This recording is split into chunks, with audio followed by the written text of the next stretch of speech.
பக்கத்துல உன்னை பார்க்கும்போது எப்படி இருக்கு தெரியுமா? எப்படி இருக்கு? ஒரு ரொமான்டிக் ஃபீல். உனக்கு வரல? என் மூஞ்சி அவ்வளவு கேவலமா இருக்கு. சிரிக்கிற அது முதல்ல பக்கத்துல வந்து நில்லுன்னா வெக்கப்பட்டு போயிடுவேன். இப்போ ஒட்டிக்கிட்டே நிக்கிற. மோல்டு எடுக்கிறதுனால தானே. அப்ப அண்ணன் கிட்ட சொல்லி தினம் வந்து மோல்டு எடுக்க சொல்லுவோம். போ முத்து மாமா. சரிங்க சார், 2 பேரும் பொறுமையா கையெடுங்க.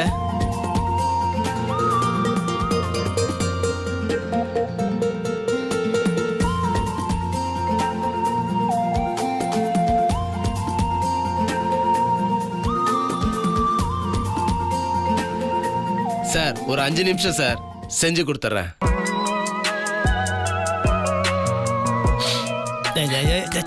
ஐயோ, வாயில போய் கையை வச்சிட்டு இருக்கிற.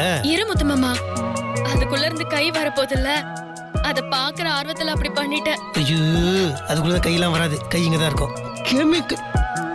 கெமிக்கல் கையை வச்சு அப்படியே வாயில வைக்கிற பாரு நீ. சரி வைக்கல விடு. இப்ப வச்சுக்கோ.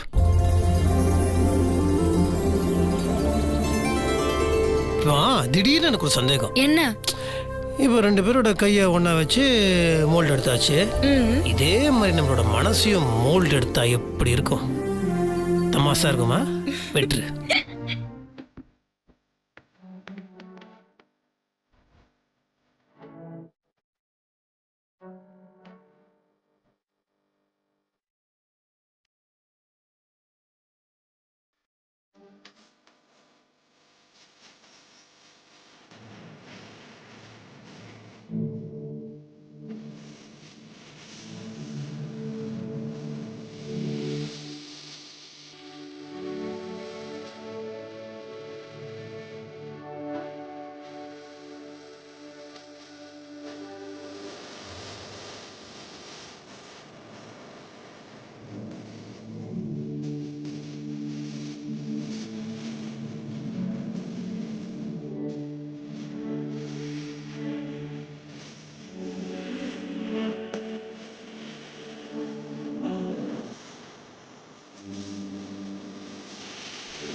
சார் காஞ்சிடுச்சு சார், மோல்டு ரெடி ஆயிடுச்சு சார். இந்தாங்க சார்.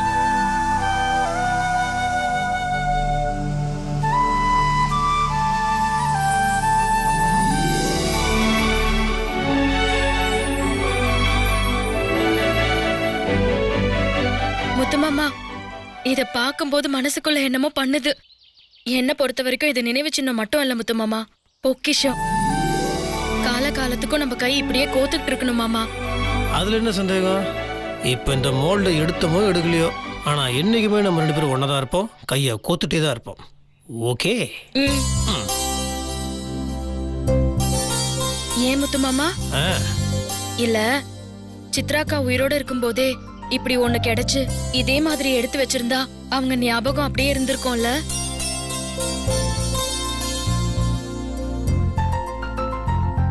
சார் அப்புறம் ரொம்ப சந்தோஷங்க. நம்ம இருக்கு அதிகமாக இருந்தாலும் பரவாயில்ல, வச்சுக்கோங்க. சரிங்க சார், ரொம்ப நன்றிங்க சார்.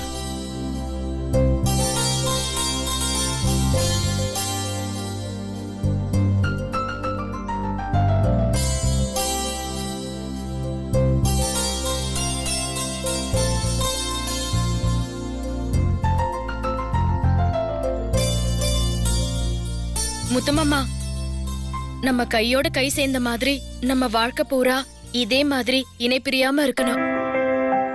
நம்ம காலத்துக்கு அப்புறம் நம்ம வாரிசுங்களுக்கு இதை விட்டுட்டு போகணும். எப்பவுமே இத பத்திரமா வச்சுக்கணும் முத்துமாமா. கண்டிப்பா. ஒண்ணு பண்ணலாமா? நீ எனக்கு ஒரு ஊர் ஒன்று உருவாக்கி வச்சிருக்கிய. அது என்ன ஊர் இது? முத்தரசன் பேட்டை. அந்த ஊர் என்ட்ரன்ஸ்ல பெருசா பிரம்மாண்டமா சிலையா அதை பண்ணி வச்சிருவோம். பாகுபலி மாதிரி. எப்படி? போ முத்துமாமா.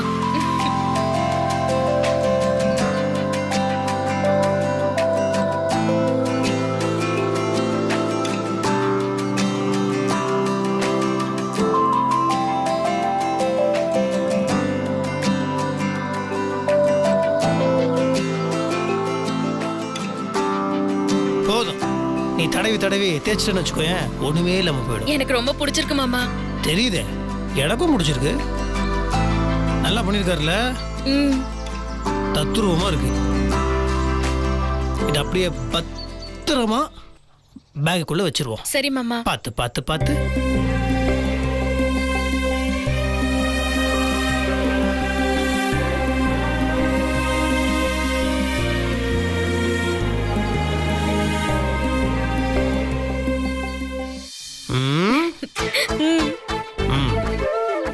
ஓகே.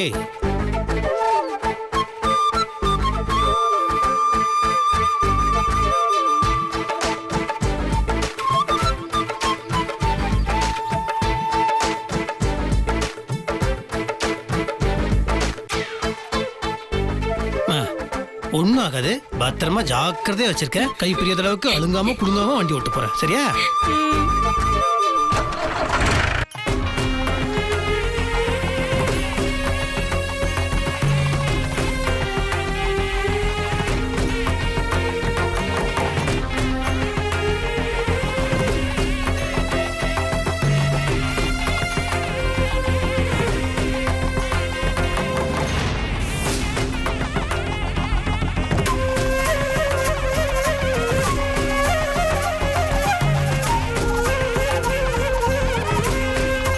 முருகா, எங்க அண்ணனையும் அண்ணியும் நீதான் எப்படியாவது இந்த ஆபத்துல இருந்து காப்பாத்தி கூட்டிட்டு வரணும்.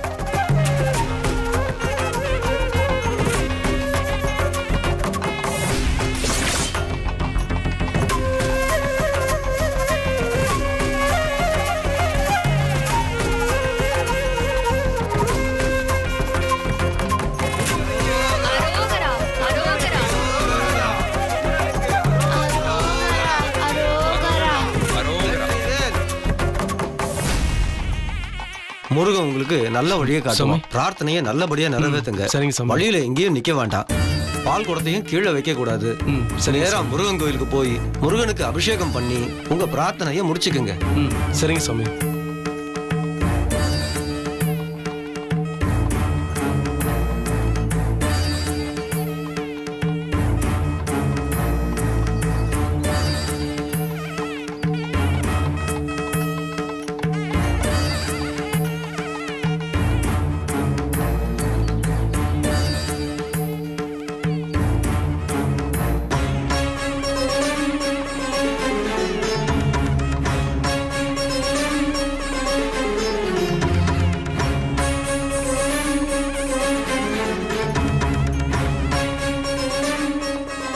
கௌதம், நம்ம வேணா போனை ஸ்விட்ச் ஆஃப் பண்ணிக்கலாமா?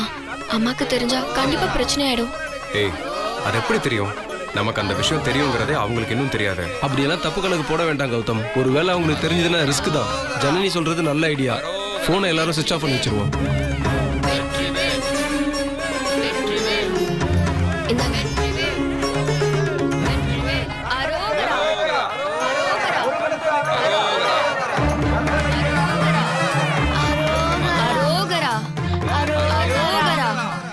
ருத்ரா, உனக்கு கால் ஏதாவது சுடுதா? தண்ணி வேணுமா? எனக்கு கால் சுடல. நான் எப்படியாவது நடந்து வந்துருவேன். இது எப்படியாவது முடிச்சே தீரணும். அப்பதான் நான் சந்தோஷமா இருப்பேன். வெற்றிவேல் முருகனுக்கு அரோகரா.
காணும், எங்க போய் தொலைஞ்சிருப்பாங்க? ஃபோன் பண்ணி பார்ப்போம்.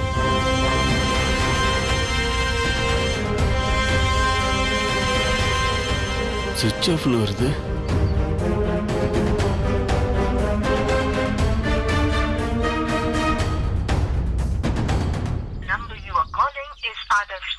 ச்சே.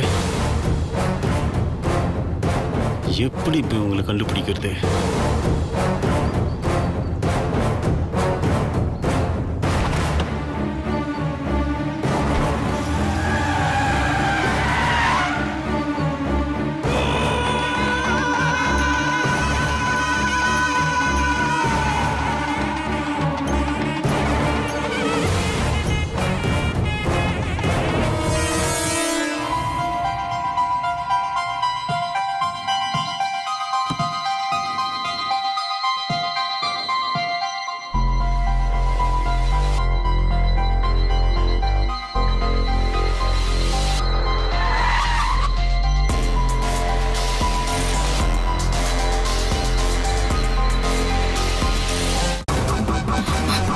என்னாச்சு மருது? பாத்துட்டீங்களா அவங்கள? இல்லை ஸ்வேதா, எப்படியோ கண்ணில் மண்ணை தூக்கிட்டு மாயமா மறைஞ்சிட்டாங்க.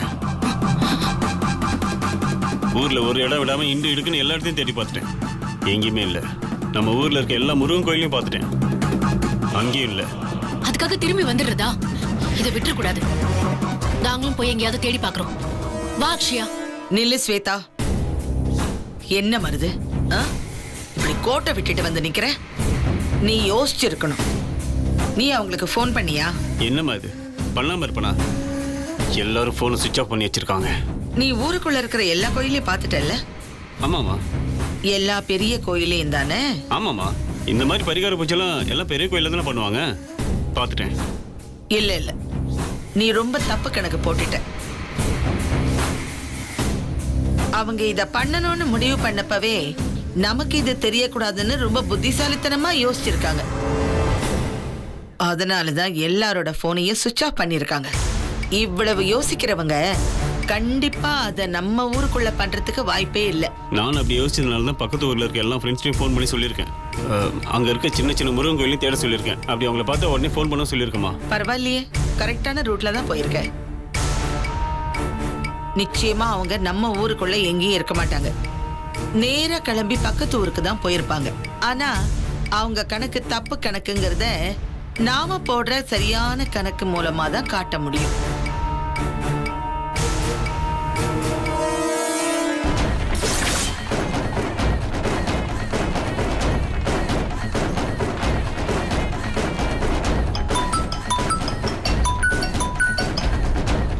ஹலோ. அவங்கள பார்த்துட்டேன் மாப்ள, நம்ம ஊர்ல தான் வந்துகிட்டு இருக்காங்க.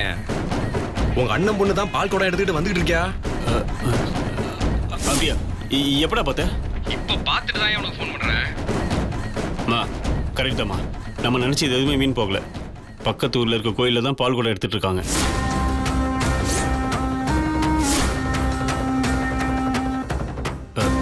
டேய், எங்கேயுமே போயிடாத, அவங்க பின்னாடியே ஃபாலோ பண்ணு. நாங்க வந்துட்டு உனக்கு ஃபோன் பண்றேன். சரி, ஓகே.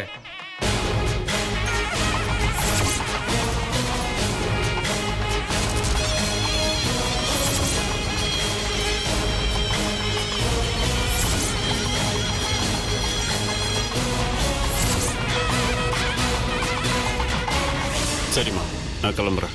விட்டுறாத மருது, இடத்த சொல்லு, நாங்களும் பின்னாடியே வந்துடுறோம். போன உடனே லொகேஷன் ஷேர் பண்ணுங்க, நாங்க கரெக்டா அந்த இடத்துக்கு வந்துருவோம். சரி ஸ்வேதா, நான் பார்த்தோன்னே உனக்கு லொகேஷன் ஷேர் பண்றேன்.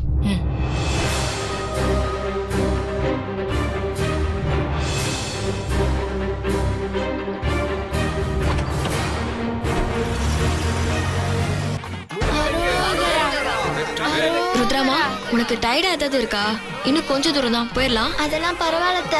எவ்வளவு தூரம்னாலும் பரவாயில்ல, அம்மாக்காக நடந்து வந்துடுவேன். வெண்ணில அம்மாவை காப்பாத்தியே தீரணும், அப்பதான் எனக்கு சந்தோஷமா இருக்கும். அரோகரா.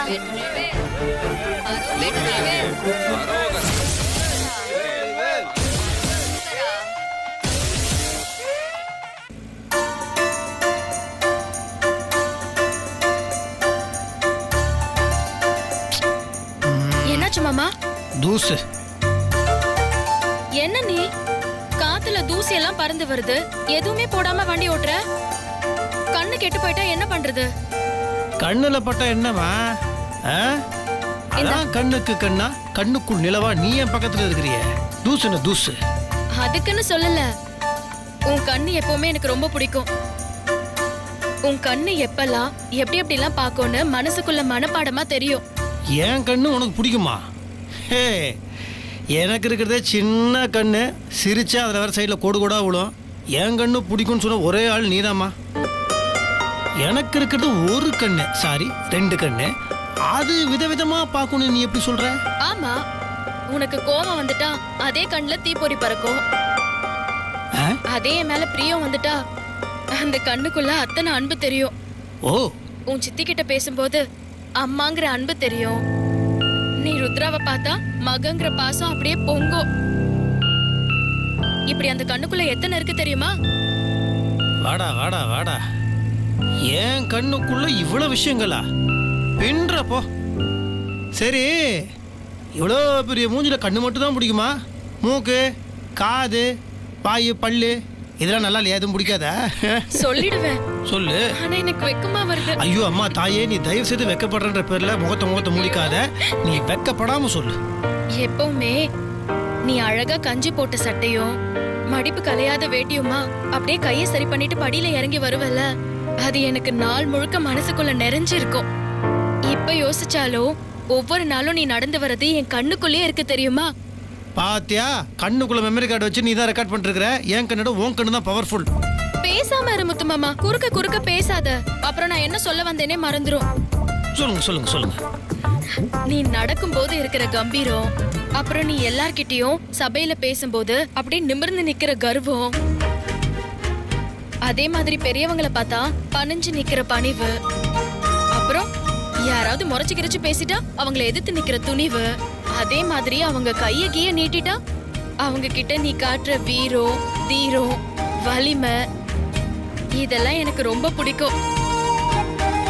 அப்புறம் யாருமே இல்லாதவங்க வந்துட்டா அவங்க கிட்ட காட்டுற எளிமை, இறக்கம். என்ன வெண்ணிலா, ஒரே அஜித் சார் படம் டைட்டிலா வீரம் வலிமைன்னு சொல்லிட்டு இருக்கிற? ஆனா ஒரு கவிதை மாதிரி சொல்லிட்டியே வெண்ணிலா. வர வர பின்றப்போ கவிதை கவிதை கவிதை எங்க சொன்ன? நான் உன்னை பத்தி சொன்னேன். நீ என்னடானா கவிதை அது இதுங்கிற? நீ பக்கத்துல இருந்தா அதெல்லாம் வரும். முத்துமாமா, நான் இதெல்லாம் வரிசையா சொல்லிட்டே வந்தேன்ல, நீ என்கிட்ட பிடிச்சது பிடிக்காதது எதுவுமே சொல்லல. உங்ககிட்ட பிடிச்ச விஷயம் சொல்லுனா அது ஏகப்பட்டது இருக்கு. அது கச்சா முச்சான்னு சொல்லிட்டே இருக்கணும். அதுக்கெல்லாம் ஒரு நாள்லாம் பத்தாதுமா. ஆனா பிடிக்காத விஷயமும் அப்படி இப்படி இருக்கு. அது ஏன் அப்ப இது வரைக்கும் சொல்லவே இல்ல? நீ இப்பதான் நான் கேக்குற. அப்புறம் சரி சொல்லு, என்கிட்ட என்ன உனக்கு பிடிக்காது? அது என்னன்னா, எப்போ பார்த்தாலும் வேலை வேலை வேலைன்னு அடுத்தவங்களுக்காகவே வேலை பார்த்துட்டு இருப்பேன். அடடா, நம்ம புருஷனாச்சே, நம்ம முத்து மாமாவாச்சே, அவரு கூட கொஞ்சம் டைம் ஸ்பெண்ட் பண்ணலாம், அவரு கூட கொஞ்சம் ரொமான்டிக்கா இருக்கலாம். அதெல்லாம் கிடையாது. கண்டுக்கிறதே இல்லை. என்ன தனியா விட்டு நீ பாட்டு எஸ்கேப் ஆடுற, அதுதான் எனக்கு பிடிக்காது. அதானா, நான் என்னமோ ஏதோன்னு பயந்துட்டேன் தெரியுமா? பயந்துட்டியா? எதுக்கு?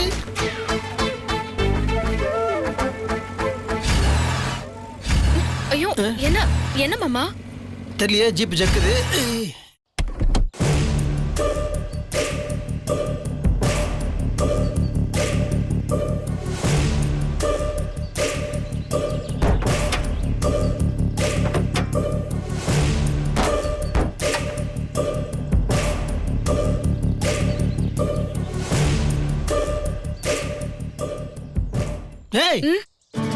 இன்ஜின் ஹீட்டு, நீ பாட்டு மூஞ்ச உள்ள விட்டுட்டு இருக்கிற. என்னாச்சு மாமா? இரு பாக்குறேன்.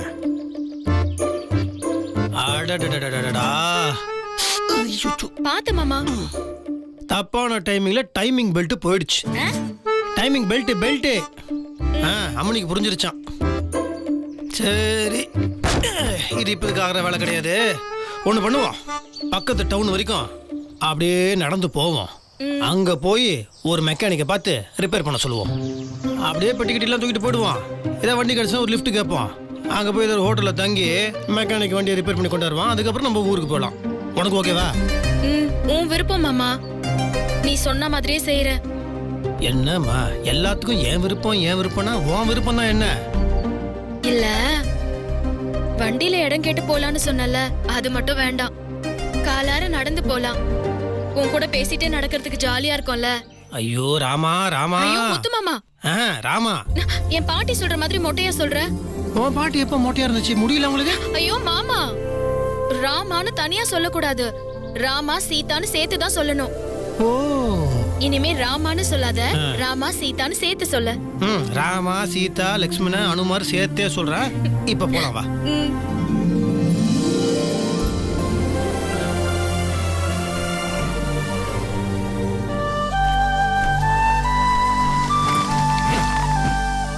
பாத்து மாமா. போலாமா?